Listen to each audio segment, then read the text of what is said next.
ইউক্রেনে এই মুহূর্তে চলছে সামরিক আক্রমণ, আর এই আক্রমণের মধ্যেই আটকে রয়েছেন ভারতীয় ছাত্রীরা, যাদের মধ্যে রয়েছেন হাওড়ার শিয়ালডাঙ্গা অঞ্চলের বাসিন্দা দিবারতী দাস।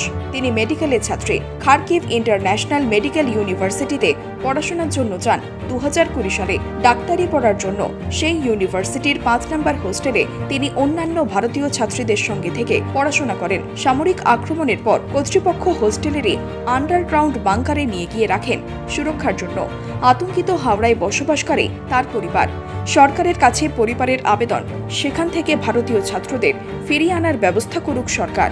আমাদের অবস্থা হচ্ছে, আমরা বেসমেন্টের মধ্যে রয়েছি, হস্টেলের মধ্যে রয়েছি, আমরা একদম বর্ডারের পাশে রয়েছি। আমরা খার্কিভ রিজিয়নে রয়েছি, যেটা রাশিয়া আর ইউক্রেন বর্ডারের কাছে পড়ে। আমাদের হস্টেল থেকে মাত্র 30 কিলোমিটার দূরেই বর্ডার।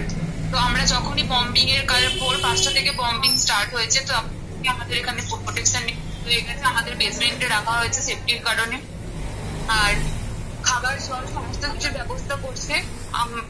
আমরা সেফ রয়েছি, আমাদের অথরিটিস অনেক হেল্প করছে আমাদের এখানে সেফ থাকতে। কতটা প্যানিকনেস রয়েছে আপনাদের মধ্যে এই মুহূর্তে? কেন যে পরিস্থিতির মধ্যে আপনি আছেন, আমরা তো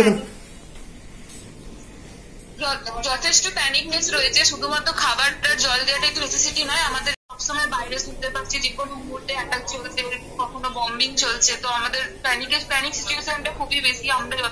আমরা রিকোয়েস্ট করছি যত তাড়াতাড়ি সম্ভব আমাদের এখান থেকে ইন্ডিয়াতে নিয়ে যাওয়া হোক। মোবাইল নেটওয়ার্ক কি কাজ করছে?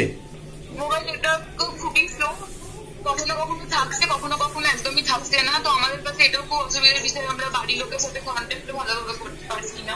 কতটা উৎকণ্ঠার মধ্যে আছেন? মেয়ে তো ওখানে পড়তে গেছে, যুদ্ধের জন্য আটকে গেছে। কি বলবো, সে তো আমার কাছে কোনো ভাষা নেই বলার মতন। উৎকণ্ঠা তো প্রচুর, যে কিভাবে মেয়েকে এখন আমি ফিরিয়ে আনবো।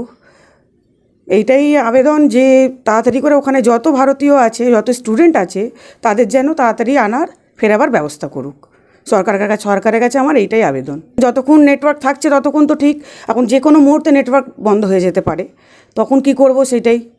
আর ওখানে একজনের নেটওয়ার্ক বন্ধ মানে সবাইরই, কাউকেই পাবো না, ওর ফ্রেন্ডসদেরও পাবো না, ওর স্যারেদেরও পাবো না। সেটাই একটু চিন্তাতেই আছি, যে কখন কি হবে বলা তো মুশকিল। এখন তো যা পরিস্থিতি তো আরও খারাপের দিকেই যাচ্ছে, যে কিভাবে কি ফেরত আসবে বা কিভাবে আনবো সেটা তো কিছুই বুঝতে পারছি না আমরা। হোস্টেলের মাটির নিচে ওদের ঘর করা আছে, সেখানে ওদের রেখেছে এখন। সেটা কি মানে নিরাপত্তার জন্য ওখানে রেখেছে। হঠাৎ ওখানে নিয়ে গেল কেন? না, ওপরে কোনো লাইট জ্বালতে দিচ্ছে না, মানে বাইরে কোনো বিল্ডিংয়ে মানে কোনো লাইট জ্বালা যাবে না, অন্ধকারের মধ্যে রাখতে হবে। তো হোস্টেল তো আপনার 9তলা 10তলা বিল্ডিং, ওখানে রাখলে হবে না, এই জন্যই মাটির নিচে সেফটির জন্য মাটির নিচে ওদের বেসমেন্টের মধ্যে রেখেছে এখন।